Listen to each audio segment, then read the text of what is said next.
Good morning Telangana. నేను Sangappa. TRS ప్లీనరీకి సంబంధించినటువంటి వార్తల్ని పత్రికలన్నీ కూడా ప్రధానంగా పబ్లిష్ చేసినాయి. ఇలా పత్రికల్లో మెయిన్ బ్యానర్ అన్ని పత్రికలు కూడా అదే ఉంది. ఇక ఈ టీఆర్ఎస్ ప్లీనరీ నిన్న జరిగినటువంటి ఈ ప్లీనరీలో సీఎం కేసీఆర్తో మొత్తం ఈ రైతులకు సంబంధించినటువంటి వరాలు కురిపించారు. ముఖ్యంగా ఇంతకుముందు కేవలం ఖరీఫ్కే ఎరువులకు సంబంధించి 4,000 రూపాయలు ఇస్తామని చెప్పి ప్రకటించున్నారు. అయితే నిన్న మాత్రం సీఎం మరో వరం ఇచ్చారు. యాసంగికి కూడా ఇస్తామని చెప్పారు. 8,000 రూపాయలు ఇప్పుడు ఎరువులు కానీ ఇంకా వేరే పెట్టుబడి కానీ డైరెక్ట్గా రైతులకు ఇస్తాం కాబట్టి రైతుల అకౌంట్లో పడతాయి కాబట్టి వాళ్ళ ఎరువులు ఇతర పెట్టుబడి కూడా వాడుకోవచ్చు అని చెప్పి నిన్న సీఎం అన్నారు. దానికి సంబంధించిన వార్తని అందరూ కూడా మెయిన్ బ్యానర్గా తీసుకున్నాయి. ఎకరాకు 8,000 రైతే రాజు, రైతు రాజ్యం రావాలి అన్న బ్యానర్తో ఈ న్యూస్ని పబ్లిష్ చేసిన వార్తలని పత్రికలన్నీ కూడా. ఇక దీంతోపాటు ఈ ఉపాధి హామీ పథకాన్ని కూడా వ్యవసాయానికి లింక్ చేస్తున్నామని చెప్పి సీఎం ప్రకటించారు. ఆ వార్త ఒకటి ప్రధానంగా ఉంది. అంతేకాదు ఎవరైనా నకిలీ విత్తనాలు తయారు చేసినా నకిలీ విత్తనాలు తీసుకొచ్చి అమ్మిన వాళ్ళపైన కఠినంగా చర్యలు తీసుకుంటామన్నారు. ఇప్పటికీ కొంతమందిని అరెస్ట్ చేసి జైల్లో పెట్టినామన్నారు. ఇక ముందు కూడా ఎవరైనా చేస్తే కఠినంగా వాళ్ళపైన శిక్షలు తప్పమని చెప్పి నిన్న సీఎం అన్నారు. సో మొత్తం నిన్నటి జరిగినటువంటి ప్లీనరీ అంతా ప్రధానంగా వ్యవసాయం చుట్టూ జరిగింది. దాంతోపాటు వాళ్ళు మొత్తం 7 తీర్మానాలు చేసుకున్నారు ఆ పార్టీ నుంచి. దానికి సంబంధించిన వార్త ప్రధానంగా ఉంది. ఇక నెక్స్ట్ ఇంకో వార్త చూసినట్టయితే నిన్న చిత్తూరు జిల్లాలో ఒక ఎయిర్పోర్ట్ పోలీస్ స్టేషన్ దగ్గర ధర్నా చేస్తున్నటువంటి ఒక గ్రామస్తుల పైన ఒక లారీ దూసుకొచ్చింది. ఒక్కసారిగా 15 మంది చనిపోయినారు. తర్వాత ఇంకో 25 మందికి తీవ్ర గాయాలని దానికి సంబంధించిన వార్త కూడా ప్రధానంగా ఉంది. ఆ తర్వాత ఈనాం ఈ కేంద్ర ప్రభుత్వం ఆన్లైన్ స్కీమ్ అయితే మార్కెట్ యార్డులో పెట్టిందో ఈనాం స్కీమ్ అది నిజామాబాద్ మార్కెట్ యార్డ్ బాగా సక్సెస్ఫుల్గా అమలు చేస్తుందని చెప్పి దాన్ని గుర్తించి నిన్న ప్రధానమంత్రి చేతుల మీదుగా నిజామాబాద్ జిల్లా కలెక్టర్ ఈ నిజామాబాద్ మార్కెట్ యార్డ్కి PM award for excellence in public administration అని చెప్పి స్పెషల్ అవార్డుని తీసుకున్నారు నిజామాబాద్ జిల్లా కలెక్టర్. దానికి సంబంధించిన వార్త కూడా ఒకటి ప్రధానంగా ఉంది. ఇవి ముఖ్యంగా ఉన్నటువంటి వార్తలు. నిన్నటి ప్లీనరీలో ప్రధానంగా మొత్తం రైతు చుట్టే ప్లీనరీ జరిగింది. నకిలీ విత్తనాలకు సంబంధించి ఎవరైనా చేస్తే వాళ్ళపై కఠిన చర్యలు ఉంటాయి. తర్వాత ఎరువులకు సంబంధించి 2 పంటలకి ఎరువులకి 8,000 ఇవ్వడం, తర్వాత ఉపాధి హామీ వ్యవసాయం లింక్ చేయడం, దీని చుట్టూ జరిగింది. దాని మీద మాట్లాడదాం. మనతో చర్చలో బీజేపీ నుంచి కృష్ణసాగర్ గారు, కాంగ్రెస్ నుంచి అద్దంకి దయాకర్ గారు, టీఆర్ఎస్ నుంచి నోముల నరసింహయ్య గారు మాట్లాడుతున్నారు. ముందు కృష్ణసాగర్ గారు, నిన్నటి రైతు రాజ్యం అన్నటువంటి కాన్సెప్ట్తో టీఆర్ఎస్ ప్లీనరీ చేసింది. అంటే ప్రధానంగా దాని చుట్టూ జరిగింది. ఎట్లా చూస్తారు? ముఖ్యంగా 8,000 ఎరువులకు సంబంధించి పెట్టుబడికి పూర్తిగా మేమే ఇస్తాం, రైతుకి సమస్య ఉండవు అన్నది వాళ్ళ కాన్సెప్ట్ కనిపించింది. మీ అభిప్రాయం ఏందా మీద? అంటే భారతీయ జనతా పార్టీ తరఫున టీఆర్ఎస్ పార్టీ 16వ ప్లీనరీ నిన్న జరిగింది కాబట్టి వాళ్ళకి శుభాకాంక్షలు. ఒక సహచర రాజకీయ పార్టీగా ఈ రాష్ట్రంలో వాళ్ళు ఈరోజు రూలింగ్లో ఉన్నారు కాబట్టి వాళ్ళు ఒక వేడుక వాళ్ళ పార్టీ చేసుకుంటా ఉన్నారు అని స్వాగతిస్తాం. అది పార్టీ కార్యక్రమం. అయితే పార్టీ కార్యక్రమం ఒక ప్లీనరీ అయితే ప్లీనరీలో చేయాల్సింది క్యాబినెట్ మీటింగ్లో చేయాల్సింది ప్లీనరీలో చేస్తున్నట్టు కనబడతాం. అంటే ఒక తీరు, ఒక గతి, ఒక అతి లేకుండా ఇప్పుడు ఒక వ్యవస్థ, మనం ఒక డెమోక్రాటిక్ వ్యవస్థలో ఉన్నాం, ప్రజాస్వామిక వ్యవస్థలో ఉన్నాం. ప్రజాస్వామిక వ్యవస్థలో ప్రమాణ స్వీకారం తీసుకునేటప్పుడు మనం ఏమంటామంటే ఈ బంధుప్రీతులు, ఈ రాజకీయ ప్రీతులు ఇవన్నీ పక్కకు పెట్టి ఒక వ్యవస్థ, రాజ్యాంగం ఏదైతే ఏర్పాటు చేసినా ఆ వ్యవస్థకు అనుగుణంగా పోతామని. మీరు పార్టీ ప్లీనరీ మాకు కూడా ఉంటాయి కదా, మాకు కూడా ప్లీనరీ అనుకోకపోతే మాకు వేరే పేర్లు ఉంటాయి. అప్పుడు దానిలో చేయాల్సింది ఏంది? మీరు ప్లీనరీలో అంటే పార్టీకి ప్రతిపక్షంలో ఉంటేనే ఒక కార్యాచరణ, లేకపోతే ఇన్స్పిరేషన్ ఫర్ ద పార్టీ లీడర్స్కి, క్యాడర్కి ఒక దశానిర్దేశం. ఇక రూలింగ్లో ఉంటేనేమో మనం ఇప్పటిదాకా ఏం చేసినాం, ఏ సంవత్సరంలో ఏం చేసినాం, తర్వాత రాబోయేది కాలం ఎట్లా ఉంటుంది అనేది చెప్తారు. నిర్ణయాలు చెప్పరు. ప్రభుత్వ నిర్ణయాలు క్యాబినెట్ మీటింగ్లో చర్చ తర్వాత ఫస్ట్ ఏమో ఎక్స్పర్ట్స్తో చర్చ చేసి దాని తర్వాత క్యాబినెట్తో చర్చ చేసి వాళ్ళని కాన్ఫిడెన్స్లోకి తీసుకొని దాని తర్వాత మనం ప్రభుత్వ పరంగా జీవోలతోనో లేకపోతే ప్రెస్ కాన్ఫరెన్స్లతోనో చెప్తాం. ప్రెస్ కాన్ఫరెన్స్ తర్వాత చెప్పినాక జీవోలతో చెప్తాం, లేకపోతే డైరెక్ట్ జీవోలతో చెప్తాం.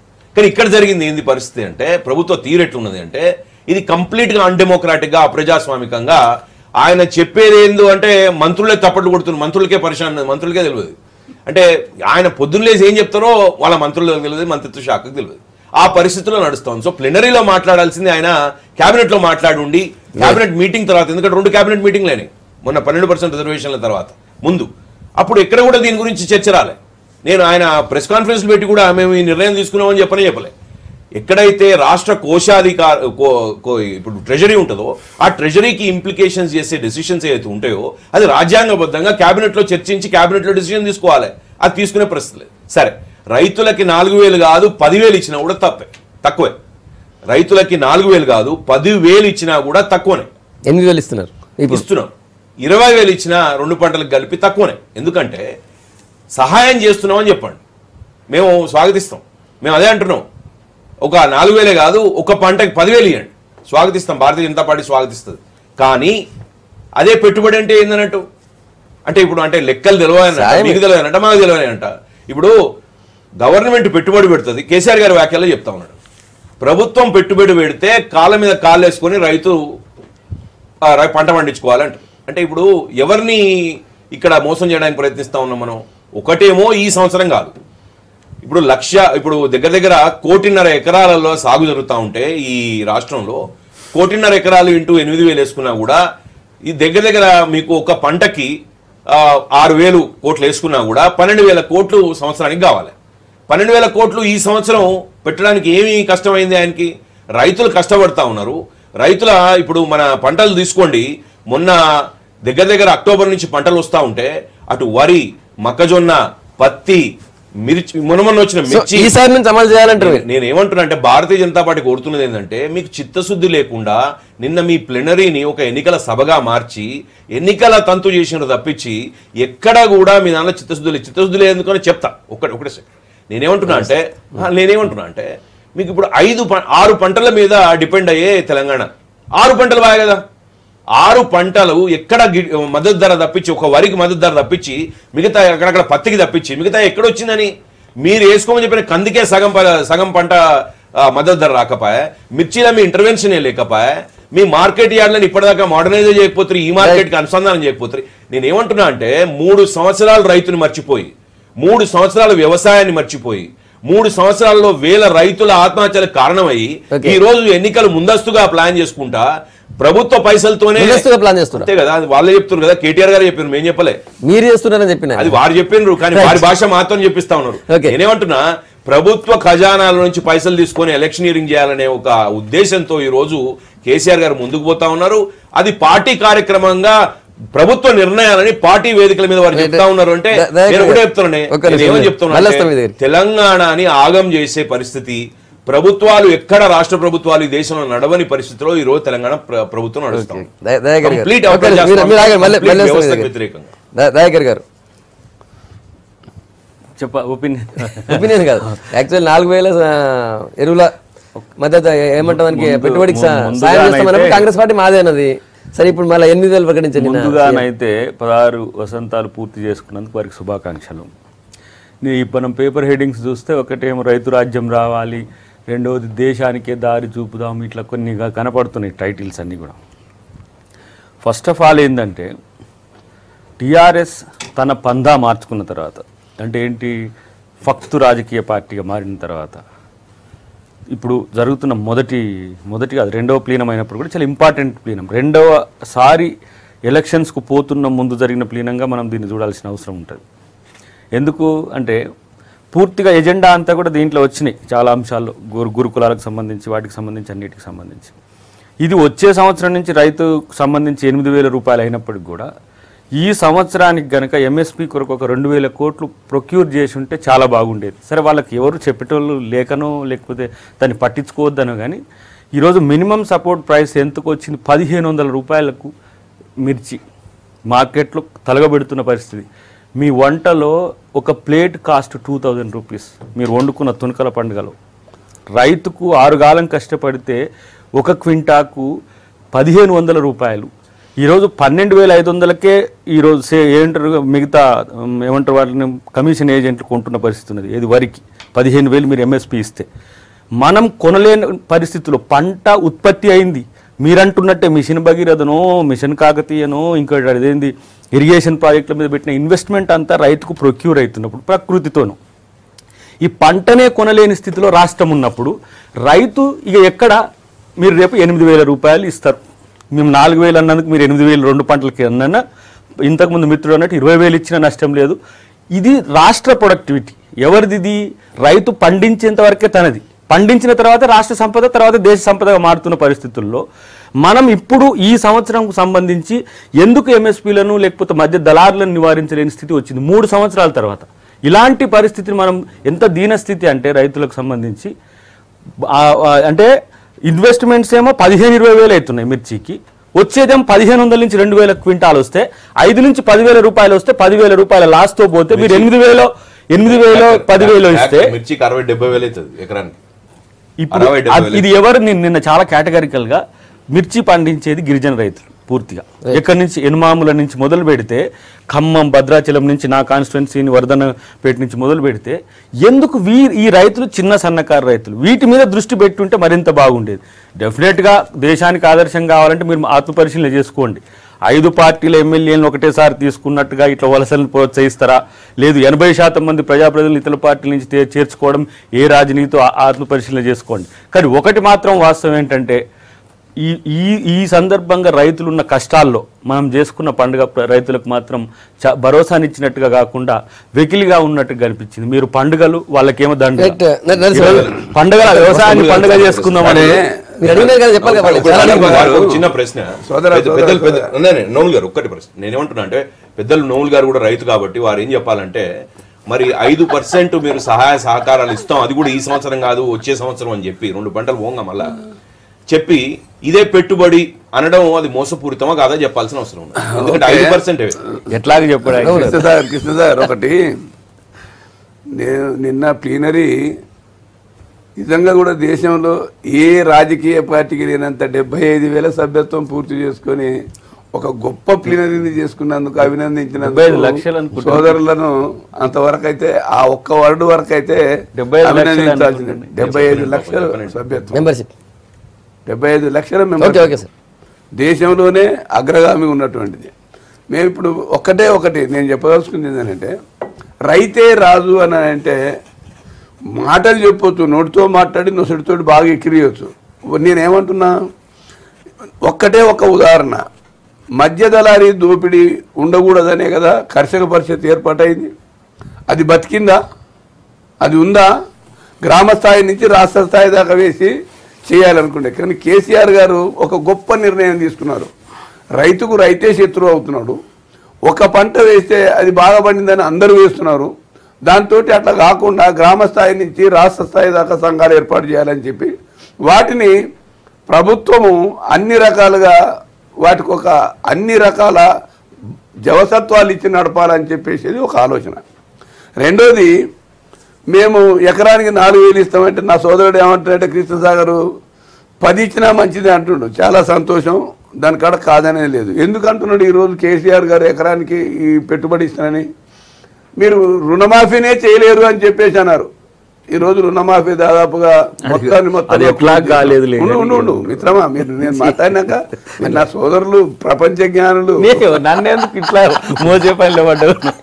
అందుకే నేను ఏమంటుందంటే ఈ రుణమాఫీ అయిపోయింది. రైతాంగాన్ని రోజు ఆత్మహత్యలే, 5 నిమిషాలకు ఒక రైతు ఆత్మహత్య దేశవ్యాప్తంగానే అనుకుంటున్నాం కదా. దాని నివారణకు కారణాలు ఏంటి? దానికి నివారణకు కారణాలు అప్పు ఊబిలో కూరుకొని పోవడం, వాడు ఆసుపత్రికి పోతే అప్పుల పాలవడం, పిల్లలు చదివించుకుంటే అప్పుల పాలవడం. వీటి కోసం అని చెప్పేసి రెసిడెన్షియల్ స్కూల్స్ దేశంలో ఏ రాష్ట్రంలో లేని రెసిడెన్షియల్ స్కూల్స్ ఓపెన్ చేసినాము. ఎందుకంటే ఇది 3 సంవత్సరాలు నిండలేనటువంటి తెలంగాణ తల్లి. గతంలో తెలంగాణ తల్లి బిడ్డలుగా మనం అన్ని రకాల ఆందోళనకు గురైనాం. ఈ 3 సంవత్సరాల తెలంగాణ తల్లిని మనం అనేక రకాలుగా దూషించడం కంటే నేనేమంటున్నాను, మొట్టమొదటిసారి ముఖ్యమంత్రి అయిన తర్వాత ఒక నిర్ణయం తీసుకొని ఈ రకమైనటువంటి పద్ధతులలో పరిపాలన సాగించాలని వస్తున్నారు. కాబట్టి రైతుకు కారుకు 4,000 పెట్టుబడి అండి, 2 కార్లకు 8,000 పెట్టుబడి. ఒక మాట, 2.5 ఎకరాలున్న రైతులే 64% మంది, అంతకంటే పైబడి 10 రూపున్నోళ్ళు 25% మంది. భూస్వాములు అనుకునే పాపం మరి మా భూస్వామి కాదో మా సాగరం తెలియదు, కానీ నాకు కూడా 50 ఎకరాలు ఉంది. కానీ అందరి పేరుతోటి ఉంది, బిడ్డ పేరుతోటి, అల్లుని పేరుతోటి, అందరి పేరుతోటి ఉంది. అందరు సన్నకారు రైతులే. మరీ మిగిలినోడు ఎవడన్నా చేసుకోలేనోడు ఉంటే 0.28% మాత్రమే. దీనికి పెట్టుబడి అందుతలేదా అంటే 100% అందుతలేదు. వాటికి సినుకు పడగానే విత్తనాల ధరికి ఎంతమంది అప్పుల కోసం పోతున్నారో గ్రామీణ వ్యవస్థలో ఉన్న మాకు తెలుసు. అందుకోసమని ఆ అప్పుల పాలు నువ్వు కావద్దు. అప్పుల కోసం ఎవరిని కాడుకోపోయి ఇప్పుడు మెడ మీద ఉన్నదో అదో ఇదో కుదోబెట్టాల్సిన అవసరం లేదని చెప్పేసి కేసీఆర్ గారు ఒక రైతు నాయకుడుగా ఆలోచించుండు. దయచేసి ఒక వక్ర బుద్ధితో కాకుండా సక్ర బుద్ధితో ఆలోచించాల్సిన అవసరం ఉందనేది నా విజ్ఞప్తి. దాని తర్వాత నేను ఒకటే చెప్తున్నా, మొదటి సంతకం పెడతాం. మొదలు ముఖ్యమంత్రి అయితేనో ప్రధానమంత్రి అయితే కాగానే మొదటి సంతకం పెడతాం కదా. మొదటి సంతకం ఏ క్యాబినెట్తో చర్చించి పెడుతున్నాం? నేను ఈ మాట చెప్పినా ఇది అమలు చేయాలని పెడుతున్నాం కదా. అందుకని క్యాబినెట్ మంత్రులు చప్పట్లు కొడుతున్నారంటే పార్లమెంట్లో కొట్టేది చప్పట్లేగా, అసెంబ్లీలో కొట్టేది చప్పట్లేగా. ఒక మంచి కార్యక్రమం అవుతున్నప్పుడు చప్పట్లు కొట్టడానికి అవకాశం వేరే రకంగా కూడా ఇది కాదు. ఇంకో విషయం ఇక్కడ గమనించాలి, రైతుకు మేము కన్సర్న్. ఎందుకు? మేము కందులు ఖరీదు చేయకపోతే కందుల పరిస్థితి ఎట్టుండేది? రాష్ట్ర ప్రభుత్వం కన్సర్న్ కాబట్టి ఖరీదు చేసింది. వరి ఎఫ్సిఐ అంత రాకపోయినా సరే సివిల్ సప్లైస్ ముందుకు వచ్చి ఖరీదు చేస్తుంది. రైతును ఆదుకోవడం కోసమే చేస్తున్న చర్య. మిర్చి విషయంలో అది కమర్షియల్ క్రాప్ రాష్ట్ర స్థాయి పరిధిలో ఏ రాష్ట్రానికి ఉండదు. దీనికి సంబంధించి ఎవరు చేయాలనో అర్థం చేసుకోవాలి. నేను అంతకని చెప్పను. రెండోది ఏమిటంటే, ఈ ప్రభుత్వము మా సోదరులకు బాగా తెలవాలి. మా సోదరుడు నల్గొండలో ఉన్నవాడు కాబట్టి 40 టీఎంసీల నీళ్లు సాగర్ నుంచి మన యాసంగికి విడుదల చేస్తే 4 లక్షల ఎకరాలు పారాలి. కానీ 10 లక్షల ఎకరాలు పారిందా లేదా? ఎందుకు? వారబంది పెట్టించేసి పూర్తిగా మానిటరింగ్ చేయడం వల్ల కేసీఆర్ గారి ప్రభుత్వము ఆడ ఉన్నటువంటి మినిస్టర్ హరీష్ రావు గారిని చేయడం వల్లనే 10 లక్షల ఎకరాలు పారింది. ఆంధ్రాకు దాదాపుగా 3.5-4 లక్షలు మిగిలింది తెలంగాణలో. నేనేమంటున్నా, రైతు ఎడల ఆలోచన ఉంది కాబట్టే ఈ రకమైనటువంటి పద్ధతులలో ముందుకు సాగుతున్నారు. నేను ఇంకొక మాట చెప్పదలుచుకుంది ఏంటంటే, ఈ రైతు రుణమాఫీ రైతుకు పెట్టుబడి అనగానే రైతు పెట్టుబడి మాది కాపీ కొట్టిర్రు అనేది కాంగ్రెస్. కాపీ కొట్టిందా? కాపీ కొట్టే అంటే బాగలేదని డబుల్ చేసింది దాన్ని. కాపీ అంటే బాగలేదని డబుల్ చేసింది దాన్ని. సరే, ఇప్పుడు నేను అందుకనే చెప్తున్నాను, రైతు విషయంలో కేసీఆర్ గారు తీసుకున్న నిర్ణయం గొప్ప నిర్ణయము. దీన్ని ఇప్పుడే మొదలు పెట్టాలి, వచ్చేసరికి ఎందుకని ఇంకొక ఆయన అంటాడు. ఇప్పుడే మొదలు పెడితే అది అయ్యేదా? ఏమన్నా మనకు తెలుస్తుంది కదా, గవర్నమెంట్ ఆఫ్ ఇండియా ఇచ్చే డబ్బులు నేచురల్ కాలమిటీస్తో రైతులు నష్టపోతే ఖాతాలో పడితే సంవత్సరం పడుతుంది. అందుకని రైతు రుణ విధానం విషయంలో ఇప్పటిదాకా కేంద్ర ప్రభుత్వం ఆలోచించారు. ఇప్పుడు ఆలోచించాలా? మోడీ చేస్తున్నటువంటి అన్ని తప్పుడు పనులని ఎవడు మాట్లాడాడు. నేనైతే అసలు మాట్లాడను. బీసీ కమిషన్కు సంబంధించి బీసీ అన్ని రకాలుగా రాజ్యాంగ భద్రత కావాలని చెప్పేసి ముందుకొచ్చి చేసినాడు. నేనేమంటున్నాను, రైతు రుణ విధానం విషయంలో కూడా ఇప్పుడు ఇంకేంది మీ అభ్యంతరం? ఇప్పుడు పెద్దలు మాట్లాడిన దానిలో వివరణ ఇచ్చిండ్రు కరెక్టే, కానీ ఇక్కడ వాస్తవ పరిస్థితిని అయితే గుర్తించాల్సిన అవసరం ఉన్నది. చాలా గుండె బరువుగా అయితే పరిస్థితి ఉన్నది రైతుల పరిస్థితి చూస్తే. ఇప్పుడైనా ఆలోచించండి, సంగప్ప గారు, ఇల్లు కాలిపోతా ఉంటే మొదలు ఉపశమనం దానికి చేద్దామా? ఆ ఇల్లు ఎట్లా కాపాడుకుందాం అనుకుందామా? ఏదైనా మిగులుతుందా దానిలోకి వెళ్ళి అనుకుందామా? లేకపోతే వచ్చే సంవత్సరం బిల్డింగ్ కట్టుకుందాం అనుకుందామా? ఇప్పుడు ఇక్కడ ప్రభుత్వ పరిస్థితి ఎట్లున్నది అంటే, మీ చిత్తశుద్ధి తెలుస్తలేదు, కనబడతలేదు, మచ్చుకు కూడా కనబడతలేదు. కానీ మీరు మాటలతోని కాలయాపన చేస్తూ ఉన్నారు. ఇప్పుడు 6 పంటలు 2 పంట కాలంలో, అంటే రబీలా ఖరీఫ్ లాస్ట్ ఖరీఫ్లా ఇప్పుడు రబీలా, ఆ పంటలకి మద్దతు ధర లేక రైతులు వాపోతా ఉన్నారు. రైతులు రోడ్డు మీదకి వచ్చినారు, వాళ్ళ పంటగాలు పెట్టుకుంటున్నారు. ఇప్పటికీ ఖమ్మం మార్కెట్ నేను చెప్తున్నా అంటే, మీరు వాటిని ఉపశమనాలు ఇవ్వకుండా, దానికి ఒక బోనస్ ప్రకటించకుండా, దానికి ఒక నిమిషం సార్, వారు ఇప్పటిదాకా మాట్లాడినారు.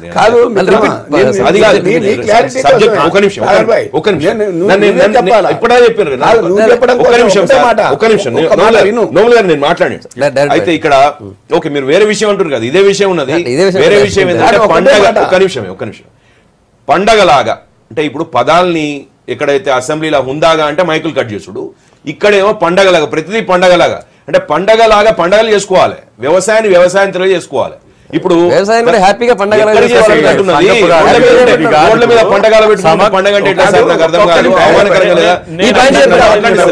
నన్ను మాట్లాడిస్తలేరు. నేను ఏమంటున్నా, భారతీయ జనతా పార్టీ ఏమనుకుంటుంది అంటే, ఈ అతిశయాలతోని ఉన్నది లేనిది ఉన్నట్టుగా చూపించుకుంటా, అసలు ప్రభుత్వం ఎట్లా నడపాలనో తెలియని పరిస్థితుల్లో, ఒక ప్రణాళిక లేదు, ఒక నిధుల కేటాయింపు లేదు. మీకు మీకు ఏం తెలవాలని సంవత్సరం కావాలని నాకు అర్థం కాదు. ఇప్పుడు అక్కడ రైతులకు మీరు ఉపశమనం చెప్పండి.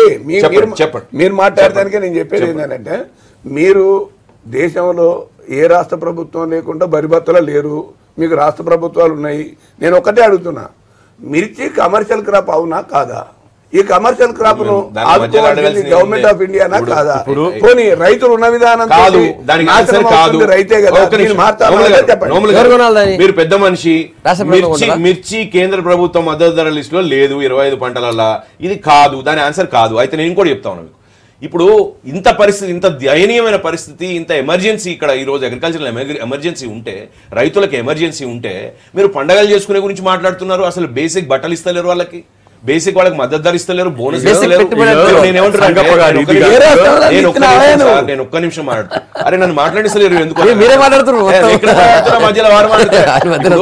నేనేమంటున్నా అంటే, వ్యవసాయాన్ని మీరు ఈ మొత్తం తెలంగాణ రాష్ట్రంలో నాశనం చేశారు. రైతు వ్యతిరేక ప్రభుత్వం ఈ రోజు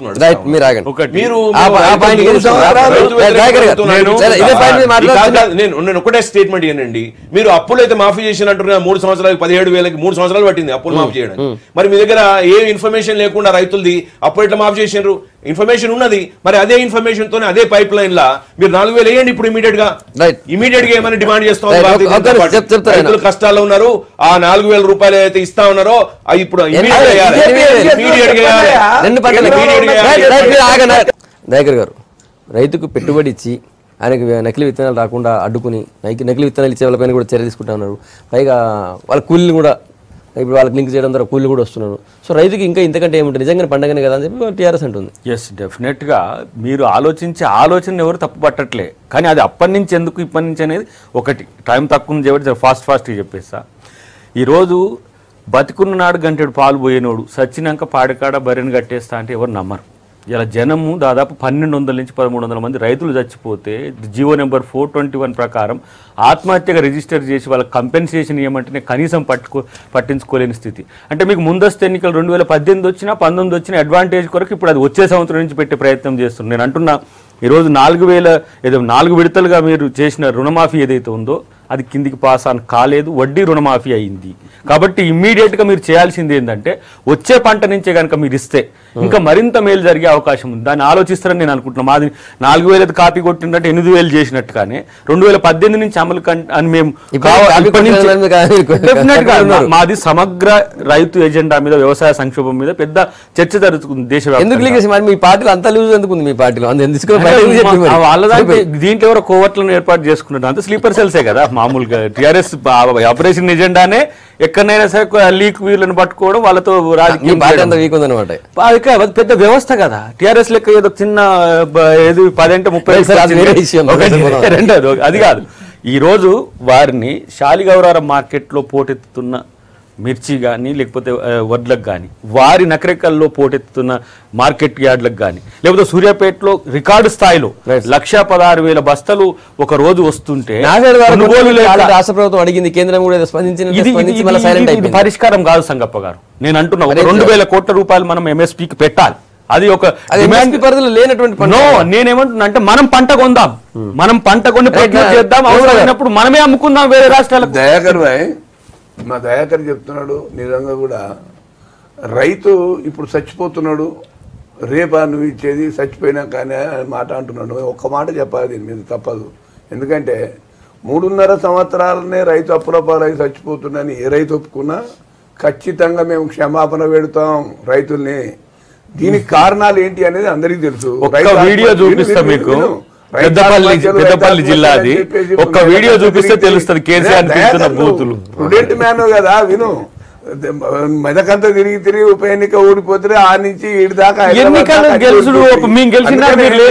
ఎన్నికలు లెక్క పెట్టొద్దు, చేసుకోవాలి. విన్నగా ఎన్నికలు లెక్క పెట్టి మేము రేపు గెలిచే రైతుకు సంబంధించినంత వరకు ఏమి చేసింది కాంగ్రెస్ అని అంటే, కొంత చేసింది. ఉచిత కరెంట్ ఇచ్చిండు పాపం రాజశేఖర రెడ్డి. రైతు రుణమాఫీకి సంబంధించి చేసింది కాంగ్రెస్. కానీ మిగిలిన అంశాలకు సంబంధించి, రైతు మీద జరుగుతున్న దోపిడీకి సంబంధించి, రైతును దోసుక తినేదానికి సంబంధించి ఎక్కడన్నా నువ్వు ప్రివెంట్ చేయడానికి అది చూసావా? చూడలేదు. అసలు రైతు సంఘాలు పెట్టించేటువంటి ఒక కాన్సెప్ట్ తోటి రైతు ఆదర్శ రైతు ఉంటే దాన్ని తీసేసి కాన్సెప్ట్ తోటి ఆదర్శ రైతులు ఉంటే దాన్ని ఏ వాళ్ళని ఇంకా అపాయింట్ చేయలేదు. రైతు అసలు ఇక మా రైతు సమాఖ్యలు పెడతామంటున్నారు మా రైతు గ్రామంలో 2018కా 19కా నేను అదే నిన్న ఆలోచన వచ్చింది. ఒక టెన్యూర్ కంప్లీట్ అయ్యేంత వరకు కూడా రైతు మీద సమగ్ర విధానం లేకపోతే ఎట్లా? ఉన్న రాష్ట్రాలన్నీ కాంగ్రెస్ కూలిపోయినాయి. మీరు రేపిస్తావా ఈ నిమిషం ఇస్తావా కుండ ఉడికేదాన్ని నోట్లనే ఉడుకుతాను అడగలేరు కదా మీరు. కాంగ్రెస్ పార్టీని అయితే అడగలేరు కదా. మళ్ళీ మేము అడగాలి. సాగర్ గారు ఏదో చెప్తున్నారు. ఒక్క మాట చెప్తాను. మీకు conclusion చెప్తున్నారు. ఇంకోటి ఏంటంటే పాపం మా సోదరుడు చెప్తున్నాడు మాది మొత్తం 2019 అయ్యే పోతుందని చెప్తున్నాడు. మీ గాంధీ భవన్ లో ముష్టి యుద్ధాలు చేసుకుని మీ నాయకులు మీ దాంట్లో కొట్టుకునే సబ్జెక్ట్ మీ దాంట్లో అందరూ మీ దాంట్లో మా దాంట్లో కొనసాగించే ఇప్పుడు సంగప్ప గారు, రైతుకి రైతు శత్రువు కాదు, ఎప్పుడు కూడా కాదు.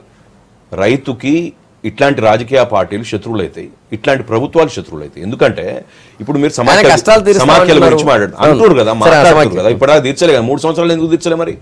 ఇప్పుడు మీరు అంటున్నారు, మీకు నిజంగా చిత్తశుద్ధి ఉంటే 3 సంవత్సరాలు మీరే కదా పరిపాలన ఉన్నది. ఎవరో ఆపోజిషన్ పార్టీ వాళ్ళు ప్లీనరీ కరెంట్ మాది కానీ ఎందుకు చెప్పుకుంటారు? చెప్పుకుంటే కడుపు చించుకుంటే బయటపడుతుందని కరెంట్ మీరు ఒక యూనిట్ కూడా పరిచయం కాకండి. ఒక్క యూనిట్ కూడా మీరు తయారు చేయకుండా కేంద్ర ప్రభుత్వం ఇచ్చే కరెంట్ తోని, కేంద్ర ప్రభుత్వం ఇచ్చే సహకారంతో సంఘాల గురించి మాట్లాడదాం. ఇప్పుడు సంఘాల గురించి మాట్లాడదాం. ఇప్పుడు సంఘాలకు లేవా? ప్రతి ఊర్లో ఉన్నాయి కదా సంఘాలు, రిజిస్టర్డ్ సంఘాలు ఉన్నాయి, రైతు సంఘాలు, కోఆపరేటివ్స్ ఉన్నాయి, స్టేట్ స్పాన్సర్డ్ కోఆపరేటివ్స్, డిడిసిబిలు ఉన్నాయి. మరి వాటిని అవి మొత్తం గుల్లైపోతా ఉంటే అక్కడ రాజకీయాలతోని వాటిని ఏం చేయకుండా ఏదో కొత్తగా మీరు రైతు రాజ్యం మీరు చేసింది ఏందండి? కొత్తగా సంఘాలు సంఘాలు లేవా? కొత్తగా పెడతారు మీరు? ఇక్కడ చాలా పెద్ద కుట్ర ఉన్నది. మేము ఊరికే రాజకీయం చేయడం కోసం అంటలేము. రైతు టన్నుకి ఒక పంట చేస్తే ఆ పంటలకి వెళ్ళి కొంచెం తీసుకుందామని కేసీఆర్ గారు నేను అన్నారు. అంటే ఏంది? రైతు దగ్గరికి వెళ్ళి వసూలు చేసి ₹2 3 కదా, ఏ 2 గానీ రూపాయి గానీ సార్ ఆయన శ్రమది, నువ్వెవరండి తీసుకోవడానికి నాకు అర్థం కాదు. అయితే నేను ఒకటే ప్రశ్న అడుగుతా ఉన్నా.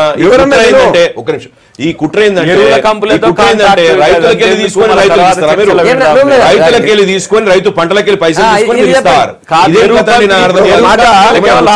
రైతు సంఘాలు లేనట్టే ప్రపంచంలో రైతు సంఘాలు లేవు, తెలంగాణ రైతు సంఘాలు ఊరుకున్న గ్రామ స్థాయి నుంచి రాష్ట్ర స్థాయి దాకా సంఘటితమై సంఘం పెట్టుకుంటే ఎవరైతే మధ్యధరారి దోపిడీగాలు ఉన్నారో ఇప్పుడు లేవా? పెద్ద బీజేపీ మోసేవాళ్ళు, ఇతర పార్టీల మోసే పెట్టుబడిదారులు, అంతకుముందు ఉన్నటువంటి పెట్టుబడిదారులకు అన్యాయం జరుగుతుంది అనేది గతంలో.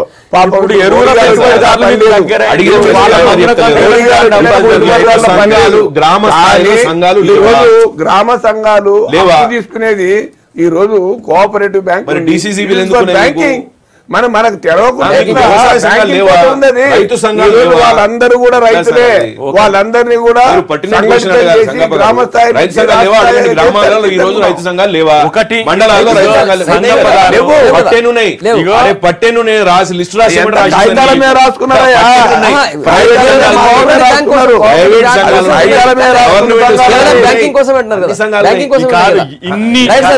ఒక్క నిమిషం,